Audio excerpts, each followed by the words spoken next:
So friends, today I had the opportunity, and I would say the honor, of testifying before Congress.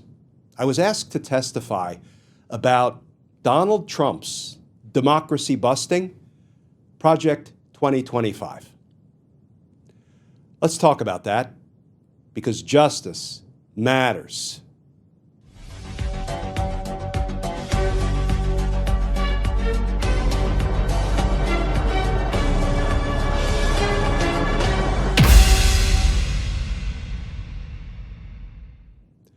Hey all, Glenn Kirshner here.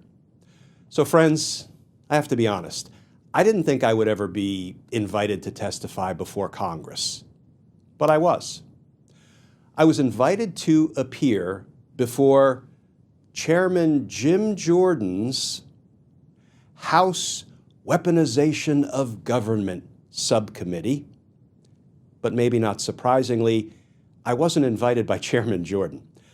I was invited by the ranking Democrat member of the committee, Representative Stacey Plaskett.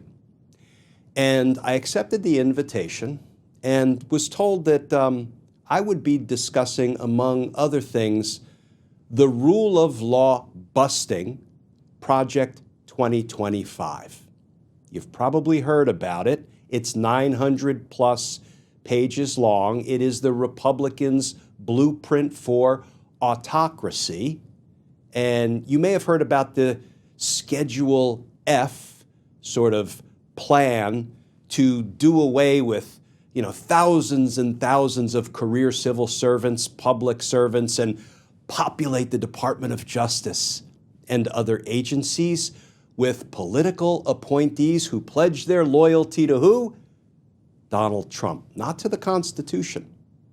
So Trump, if elected, which he won't be, would populate the Department of Justice with thousands of loyalists and flunkies, lapdogs, and sycophants who would do Donald Trump's bidding, his dirty work. Essentially, this plan would consolidate all power in the president, in Donald Trump. Donald Trump would be investigator, prosecutor, judge, jury, executioner, all rolled into one. What could possibly go wrong putting that kind of power in the hands of Donald Trump? So after I accepted the invitation to testify, I was told that I would be required to give an opening statement which lasted no more than 5 minutes. The challenge was, how in the world do you drive home, do you bring into full focus the democracy-busting danger presented by Project 2025 in just 5 minutes? I hope I was up to the challenge. What I want to do, friends, is play for you that 5-minute opening statement that I gave earlier today when I testified to Congress, and then we'll talk about it on the other side. Chairman Jordan, Ranking Member Plaskett, and members of the committee, good morning. My name is Glenn Kirshner, and for 30 years as a federal prosecutor, I enforced the rule of law without fear or favor and without any political interference in the important prosecutorial decisions I was entrusted to make as a career civil servant and public servant.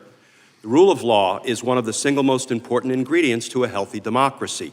Indeed, the rule of law, applied without fear or favor, may be second in importance only to a free, full, and unfettered ability of the people to exercise their right to vote. I served in the federal government continuously under every president from Ronald Reagan to Donald Trump.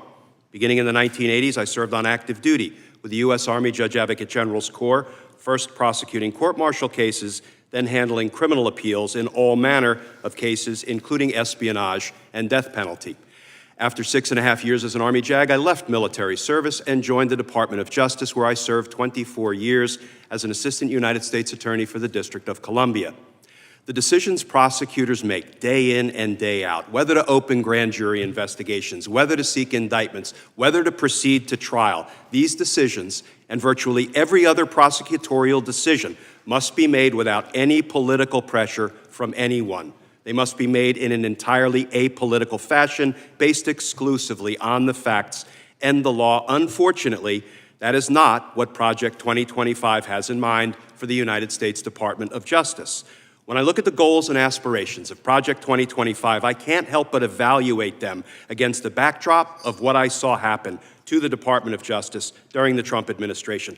As we sit here, one of Donald Trump's DOJ officials, Jeffrey Clark, is a criminally indicted RICO co-conspirator and co-defendant, together with Donald Trump, for trying to subvert the 2020 presidential election in the state of Georgia. I think back to Donald Trump, after being told by his DOJ officials that there was no systemic fraud undermining the results of the 2020 presidential election, telling those same officials, just say the election was corrupt and leave the rest to me and the Republican congressman. That's a quote from a Donald Trump Department of Justice official. Thank goodness there were some DOJ officials who thwarted Donald Trump's efforts in that regard.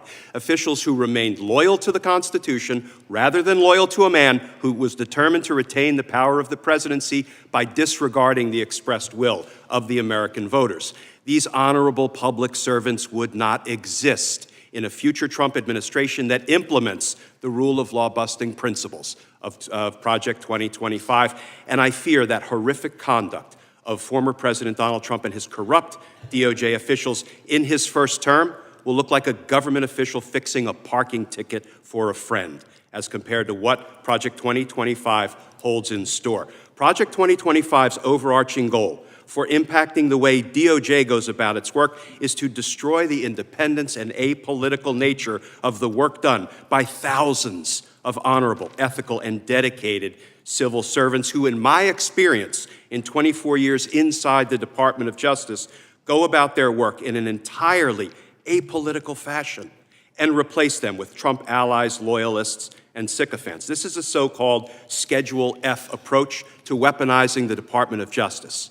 Quoting from some of the truly despicable language that can be found in Project 2025's pages, DOJ is alleged to be a, quote, bloated bureaucracy with a critical core of personnel who are infatuated with the perpetration of a radical liberal agenda and the defeat of perceived political enemies. I spent 24 years inside DOJ. That characterization is dead wrong and untrue.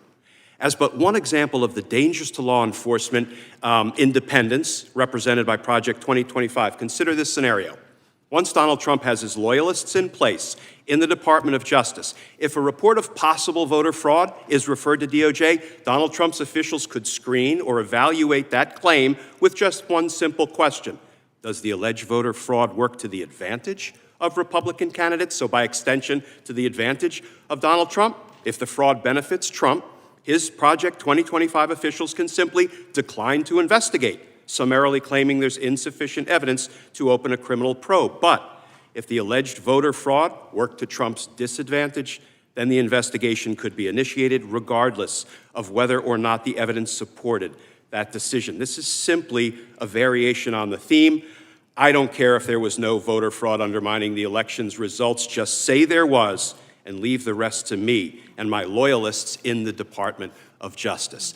If Project 2025 is implemented, there will be no need for a corrupt president to recruit DOJ officials to join his criminal endeavor, as the conspiracy will already be in place. Project 2025's determination to extinguish the independence of the Department of Justice looks a lot like a blueprint for autocracy. I thank you for your invitation to appear today and look forward to your questions. And friends, after my opening statement, when the members of the committee began asking the witnesses questions, I was a little surprised that the Republican members of the committee asked me almost no questions. Now, in fairness, there were 4 witnesses. 3 were called by the Republicans and only 1, me, by the Democrats. So I got almost all of my questions from the Democrat members of the committee. But I thought the Republicans might want to question me or maybe push back on what I said about, Donald Trump's Project 2025 and its, democracy-ending ways, but nope. And I think I know why. I don't think it was because they disagree with Donald Trump's blueprint for autocracy, but I suspect they stayed away from it, the Republican members of the committee, because it is polling so low. Project 2025 is polling so low in the court of public opinion. I mean, it's polling lower than whale shit. Excuse me. So I think maybe the Republican members of the committee were just, afraid to go there to discuss Project 2025 for fear of political blowback. Bravery, thy name is not the Republican Party, with a couple of notable exceptions. The Liz Cheneys and the Adam Kinzingers of the world, who are brave enough to basically risk their jobs, lose their seat in Congress because they decided to stand up for democracy, stand against Donald Trump's autocracy, right? Stand with the American people. So, yeah, there are some members of the Republican Party who are brave, fearless, in fact. And I really do think, we can be miles apart on policy, me and Liz Cheney or Adam Kinzinger, but I respect what they have done, and I think to both of them, justice matters. Friends, as always, please stay safe. Please stay tuned. And I look forward to talking with you all again tomorrow.